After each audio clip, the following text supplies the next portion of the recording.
Queridos amigos de la Feria Internacional del Libro de Guadalajara, soy Inbal, embajador de Israel en México, y quiero expresar el orgullo y satisfacción de nuestra embajada porque Israel está nuevamente presente en este importante evento cultural, aunque este año en modo virtual.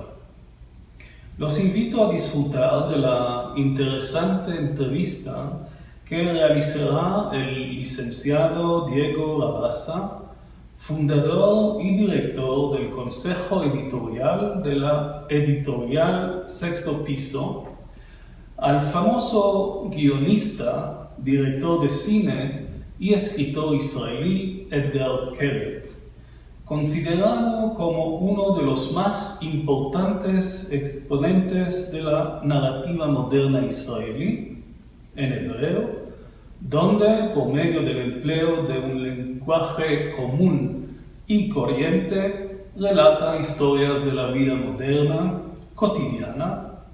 Reconocido internacionalmente, su obra se ha traducido a más de 10 idiomas. Gracias.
夜間外出禁止令が解除されてから3日が経ちました。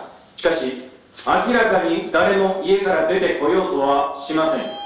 理由は定かではありませんが、一人きりであろうが家族とであろうが、皆家の中にとどまりたかった。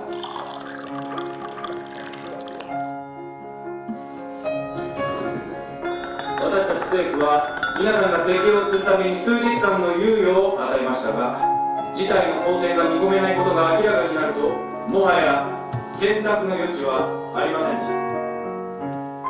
警察や軍隊があなたの家のドアをノックし、家から出るよう命じ始めた。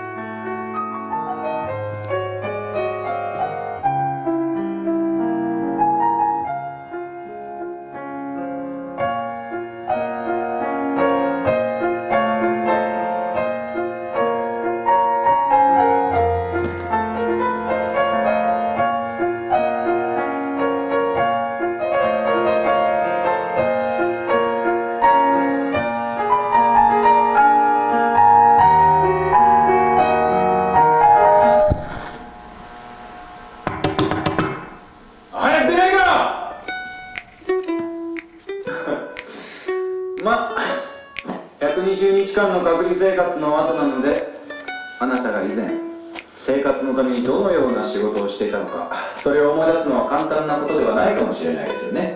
学校にいたのかな。ヤゼポッチで口ひげを生やしかけた少年が君に石を投げつけてきたこと、それはなんとなく覚えてる？君はソーシャルワーカーだったのかな。ソーシャルワーカー？家の外の歩道に立っていると、君を外に追い立てた兵士が早く歩き始めろと指示を出してくる。だから君は歩き出す。でもどこに向かっているのかはっきりとはわからないまま、何か手がかりになるものはないかとスマホをスクロールし、昔の待ち合わせの約束、着信履歴、メモに残した住所だとか。通りではみんなが君を追い越していくけれど、中にはひどいパニックに襲われている人もいる。彼らもまたどこへ向かえばいいのか思い出せないままだし、思い出せたとしてもどうやって行けばいいのか、道も方法もわからないまま。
出た息がヒューッと音を鳴るし、うまくやれるか確信が持てない。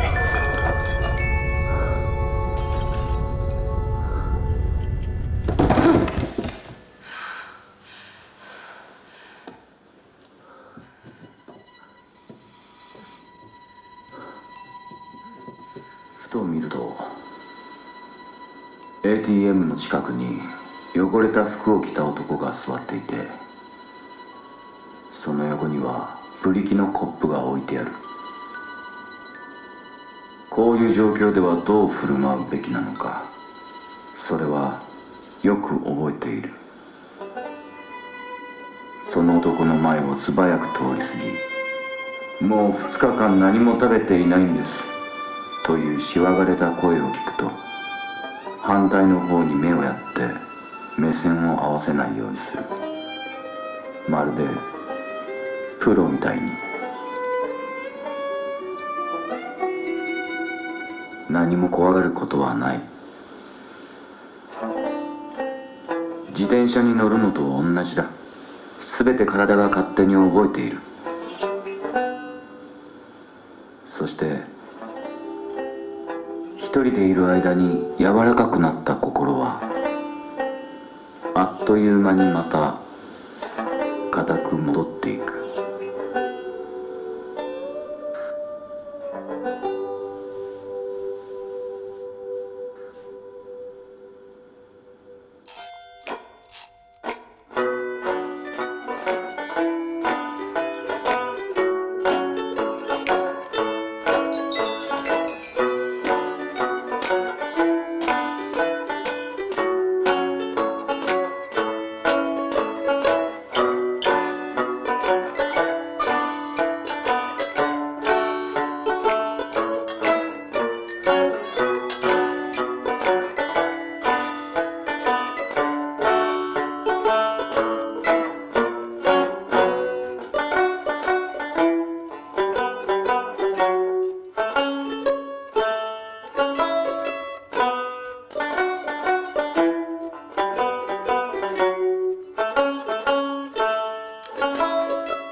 Hey, my friend, nice to see you. Last time we met, we were living and inhabiting a very different world. How are you?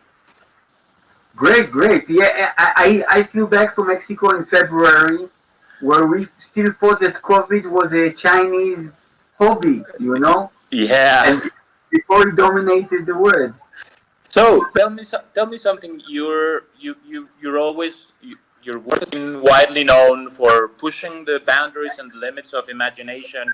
How does this challenge an artist? How does this situation, changes the game for an artist in the sense that, the basis of reality have been flipped around, and then I guess that the need for imagination is stronger, but it cannot nurture from a known world or from a known reality. How does it change the life of an artist?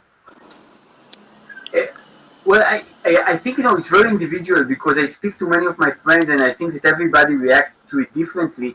For me, I find this period very inspiring. I write much more than I usually do. I have many more ideas. And I think, if I narrow it down, I think that for me, let's say creativity comes from three things. It's a frustration, yearning, and boredom. And I think that COVID times give us the free, because you're totally frustrated, and during lockdown, now in Israel we are doing our second lockdown, then you get really, really bored, and you yearn for another world. So all those things together kind of are very good creatively. I think that, they're not good for life, but they're good for stories. And how is it for you? Because many people find it difficult to, tackle a specific subject and create something imaginative and with artistic form. How is it for you when you present yourself with the need to address a specific idea, like for instance the lockdown or the epidemic or the outside world? How does this function? To have some kind of trigger idea and then the need to go explore the boundaries within that idea. Well, the truth is that I usually don't try to track a territory or an idea, but just want to write something about my life or the zeitgeist. And the thing with COVID is that it's such a huge thing that it has many, many different sides to address. Because if you think about it, there is something about the pandemic that it put everything into a halt, and when everything stops, imagine that you are, let's say, on a train, and then the train gets derailed. So the idea is that it's not as if like you wait for the train to get on track, but you say, now that the train is off track, let's think about what track we want to put it back on. Mm. Do we want to? Everybody says we're not going to return to our past life, but what our future life is going to be. For example, in Israel, they track your phones, the Secret Service, and by that, if there is a COVID patient, somebody suffering from COVID, they can see who was close to him, and then put those people to quarantine. So this technique violates, human rights, basically. And many people say, it works so well, with the pandemic, how about we'll use it after that, because it's working well. While on the other hand, many people say, we're against global warming, and all the time we were saying that flights are not good for global warming, and you said that everybody has to fly. But here nobody flies now, and we're zooming. So how about after the pandemic, we'll keep zooming? So I feel that there is something about the COVID that it's like this big Rorschach stain. You look at it and you can see hundreds of different things in it. And I think that, the boring, uncreative way to look at it would be to take the victim narrative, to say, life used to be so wonderful, people hugged, touched each other, it will never return, we're going to change, we will not be as nice as we used to be.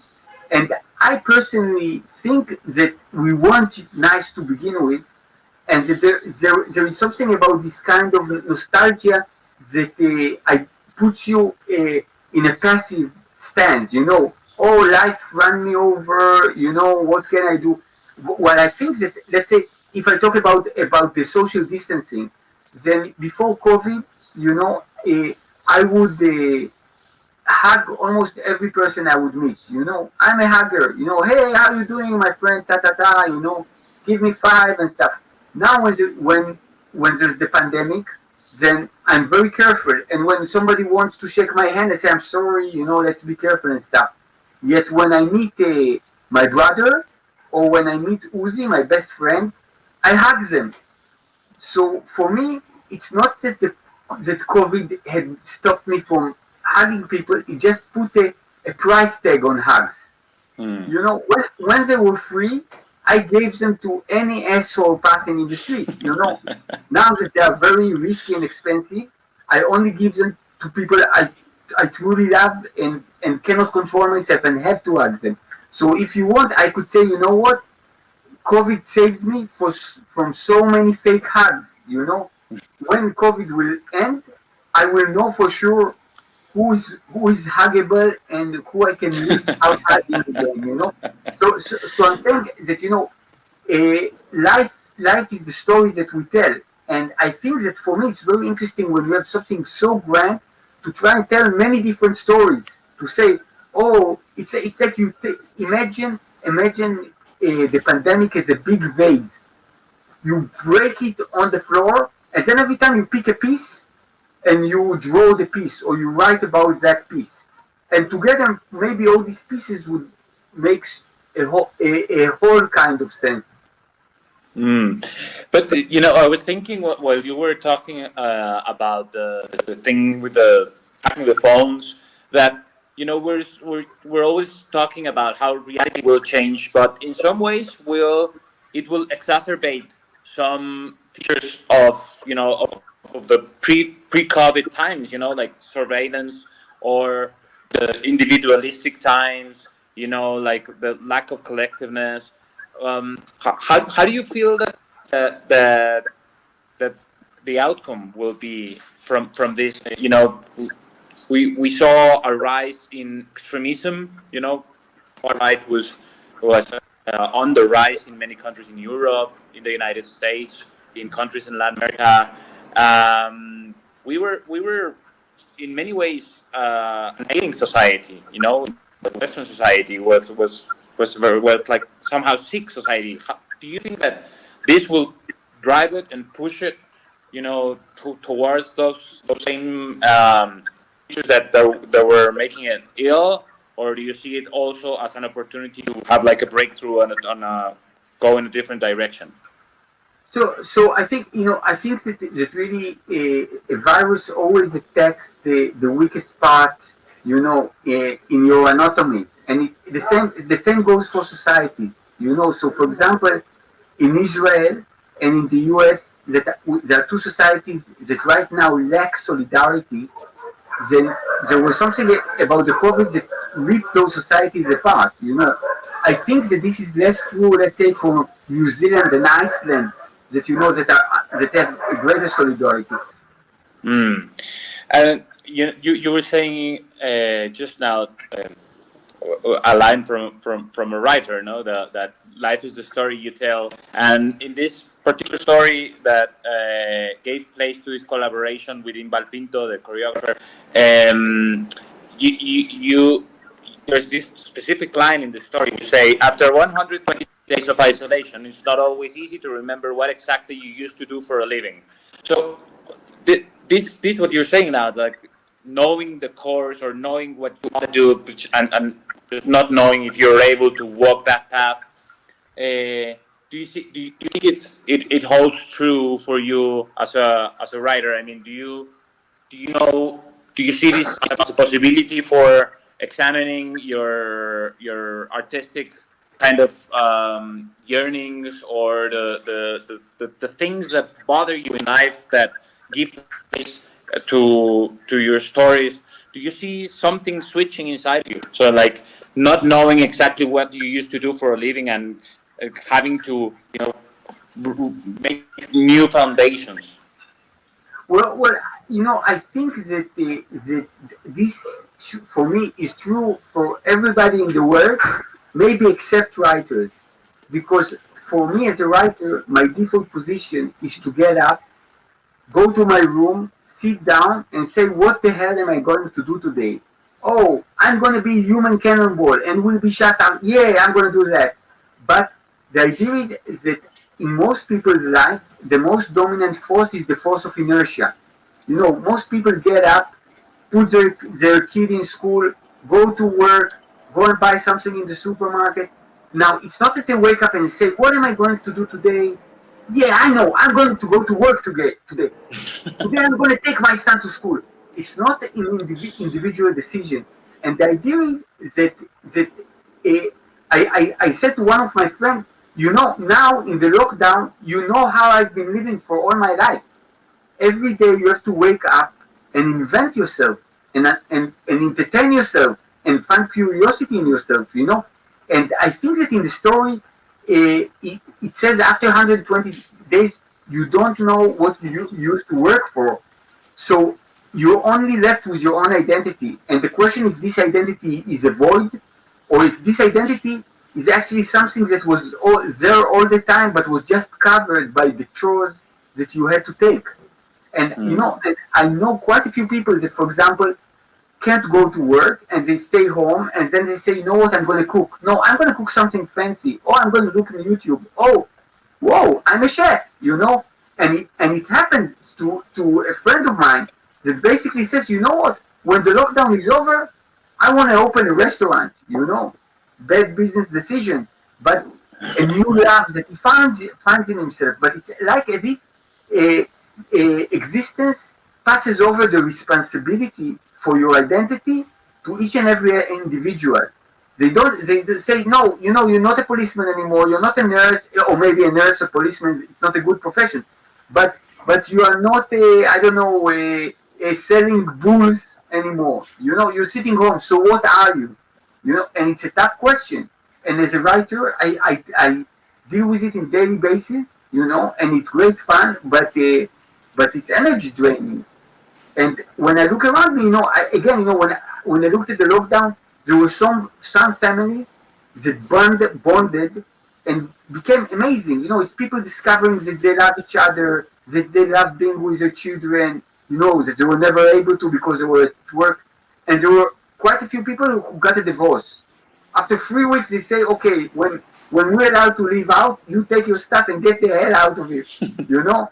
Or people just say, you know, I heard somebody, he's not a friend, but he said, it's a tough truth, but he said, for years I've been working very hard, you know, to support my family and my children. And now here, after 2 months, I say to myself, these are the people I've been working for, you know.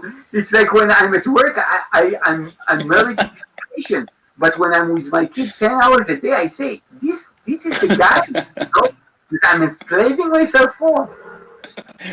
So it is very individual, and I think that it exposes something in the depths of relationship, of identity. So I've heard you tell stories about what you know, the thing, the anecdote or the thing that you noticed in the world, the glitch that you saw somewhere around you that prompted you to write a story. What was it for this particular story? Outside, it was basically that, you know, during the lockdown, the only thing I really missed was the human company, like not on the individual level, but to go in a busy street, you know. I really like this, you know, to be able to look at people and, you know, and to have a feeling that you're a part of something that is bigger than just yourself. And I really fantasized about it, and I guess maybe I idealized it. And my apartment is very close to Tel Aviv's main street, you know, one of the main streets, like Dizengoff. And all the time I said, when the lockdown will be over, I will just go up and down the street, you know, because I miss it so much. And a day after they lifted the lockdown, in the morning, I went to Dizengoff Street, and I think in 5 minutes, one guy shouted at me for staring at him. I got almost run down by a scooter, and I also realized that people were much louder and smelled much less nice than I remembered, you know. And after 5 minutes, I said, this was a mistake. I shouldn't have left. Like, it's so nice in my apartment. I could sit next to my table, write a story. Wow, what am I doing here? And I think that of course, after very quickly I adjusted. But there was something about this thought that made me sit down and write outside.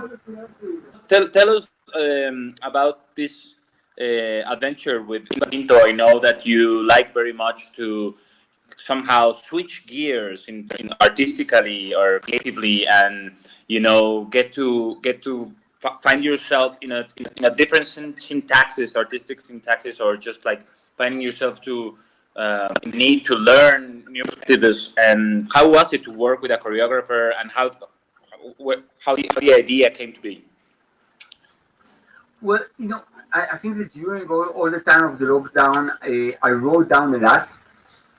And at some stage, Inbal Pinto, the choreographer, heard my story outside. Somebody read it to her, and she was just offered to do some kind of a video project, but she never did directing before. And she said, can I use the story? And I said yes. And then she said, how about you do it with me together?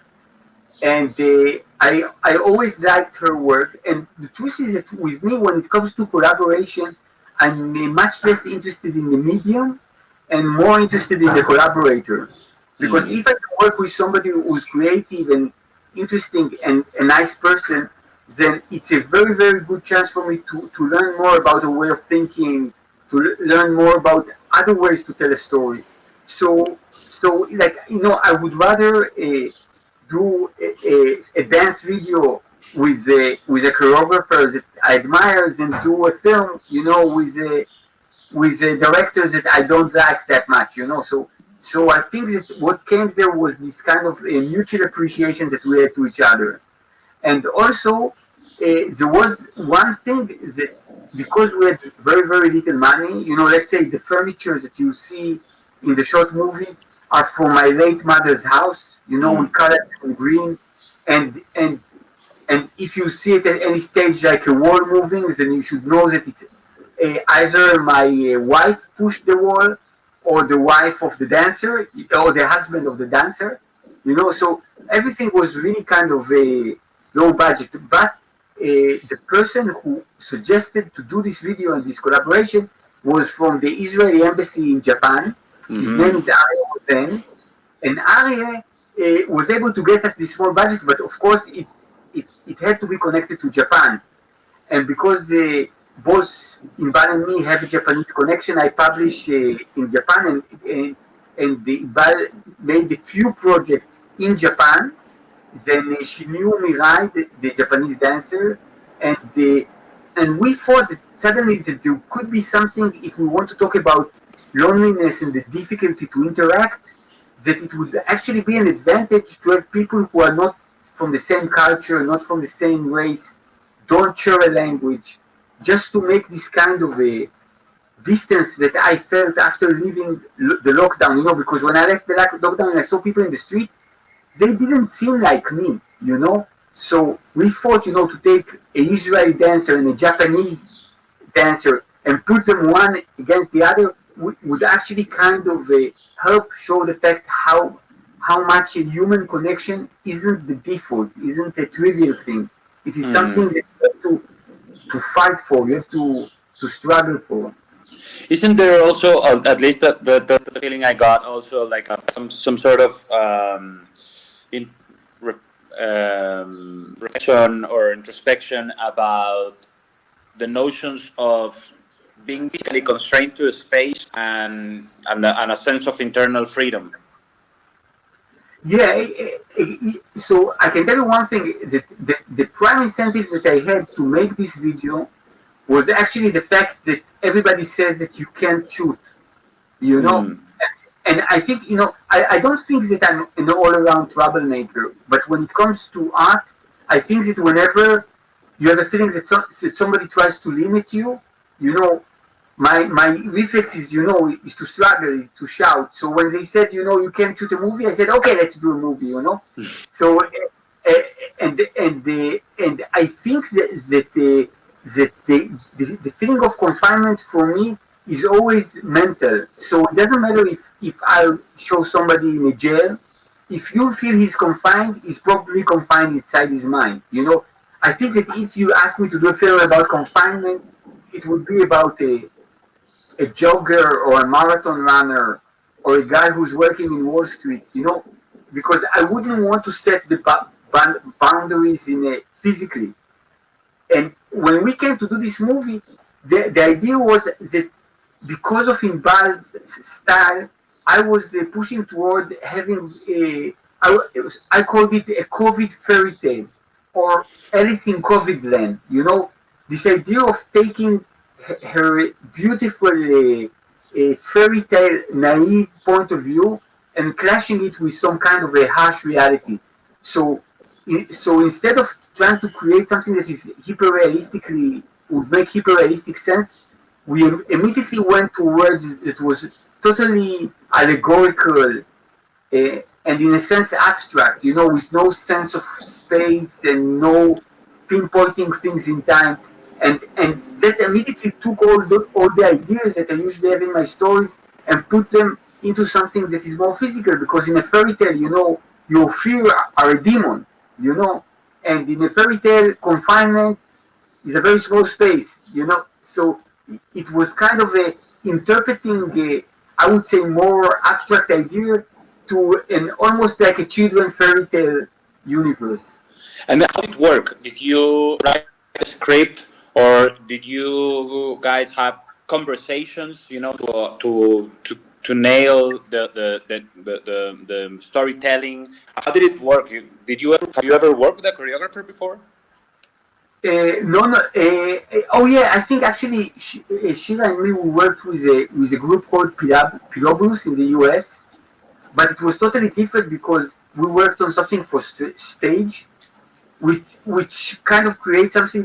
It was a little bit asymmetrical because they were choreographers for stage and we were writers, you know.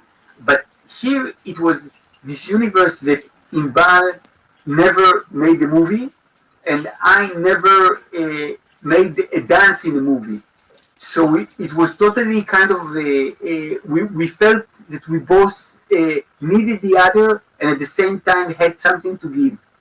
And the way that we worked was basically I wrote the script, and then Inbal would invite the Israeli dancer to her apartment, and I would come too, and we did all the rehearsal, you know, on her kitchen table, in her apartment, and mostly Inbal worked with the dancers, and I would kind of say, you know, I think it's not good, she looks sad, maybe she should do this, maybe she should do that, you know. And I was also more focused about the shooting, you know, working with the cinematographer and framing things. And of course telling the actors stories, because usually when I want to direct, so for example, working with the Israeli dancer was a little bit easier because, you know, we share a language, we share a culture, we share the space. But working with the Japanese dancer was all through Zoom, you know, or WhatsApp, you know, through your phone, and basically we both used the second language and talked from a different perspective of culture, because a lot of things that I would use as references wouldn't make sense to him because they don't exist in Japan. Yeah, I was thinking about, you know, where we started the conversation about and you said that the boring way to approach the pandemic would be through nostalgia, through the eyes of nostalgia, and how this will open up possibilities of creative and artistic interaction that would have been improbable in the pre-COVID times. You know, if you would have been asked to work with a choreographer, a Japanese choreographer, through a screen, you probably would have said, no, I don't do that. I work with actors, you know, face to face. You think that this could be some sort of positive outcome, you know, to open up to some sort of unexpected artistic interactions, and also the possibilities of the work traveling, you know, easier without having the artist or the creator to be physically present wherever he wants to present his work? Yeah, what I think is, that when the pandemic started, the entire culture went underground, because suddenly people, were more busy getting toilet paper and an extra carton of milk than getting a book, or watching a movie. The anxiety took over, and it kind of made the art disappear. And the truth is that, I think that, art is supposed to be the last to return. And again, when you are underground, you have the advantage of being underground. And I think that really right now there is some kind of a cultural underground, because the truth is that Inbal and me and the whole crew, we made this project because we felt that life was stopping us from doing what we want, and so we fought against it. Now the people that worked with me, with us, the cinematographer, the art designer, are really, really like very, very popular and well-paid people. But in the circumstances, they were willing to work for free, because the entire line of thought that we had was basically we're fighting for art to survive.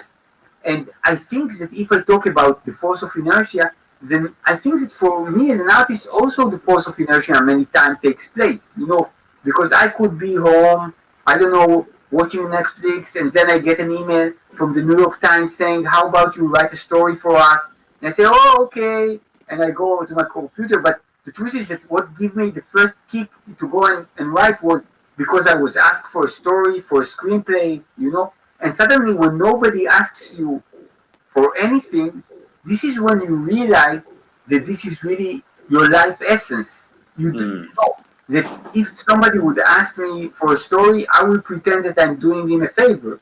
But right now, when nobody asks me, I have to admit that, I would write the story anyway.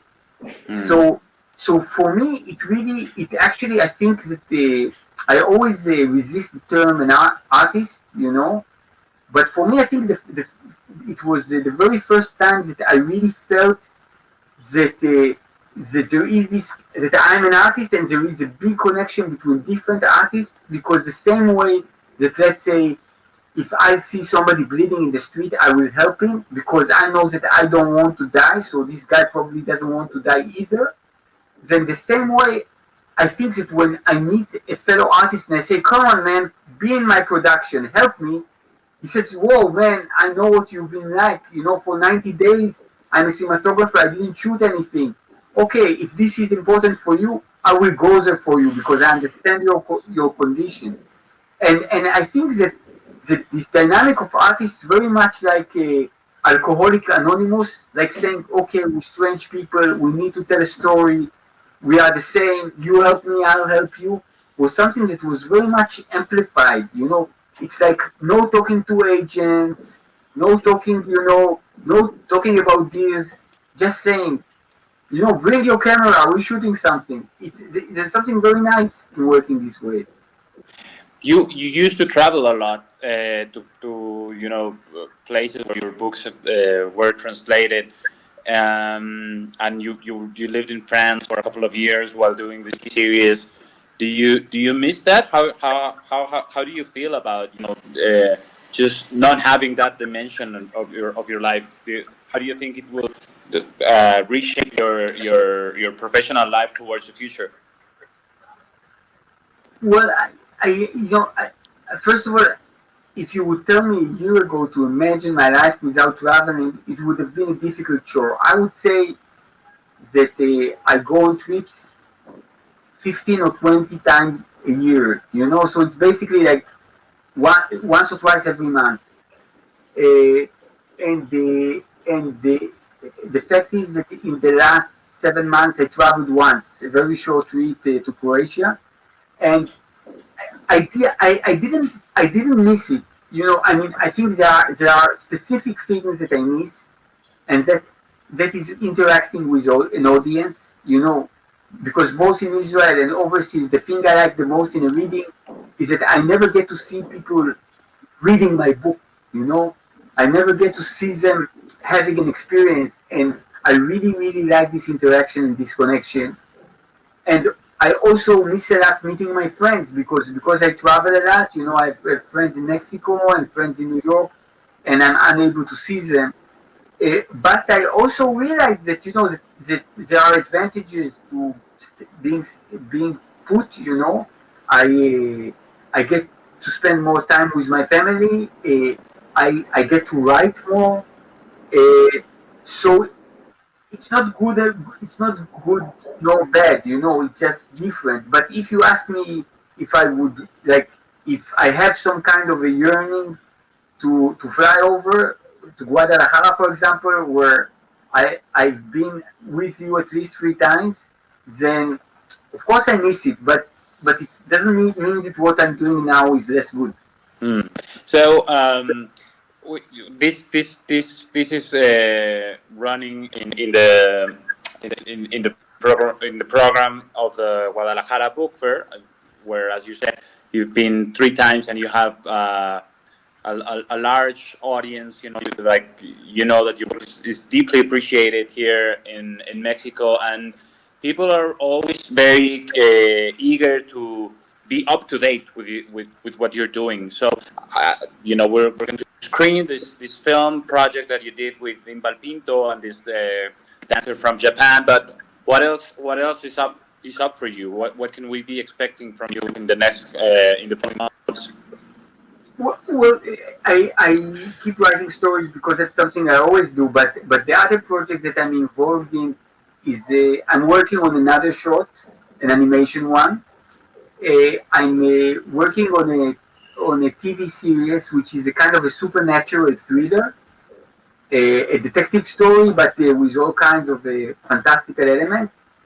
And I'm also beginning to help adapt a story of mine in Ireland to a TV series in the US. Great. Yeah. No, I was just going to say one last question, which is how do you feel about this?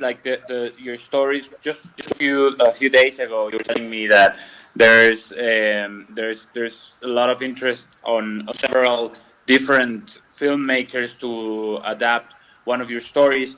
How do you feel about this? Your stories being the starting point for other kind of creative endeavors. How do you relate to watching your stories get a different skin or transforming through a different subjectivity? So I think just a minute ago I said that when you're a writer, you can't see somebody reading your book, or even if I see somebody reading my book, I just see a guy sitting. I won't feel his experience.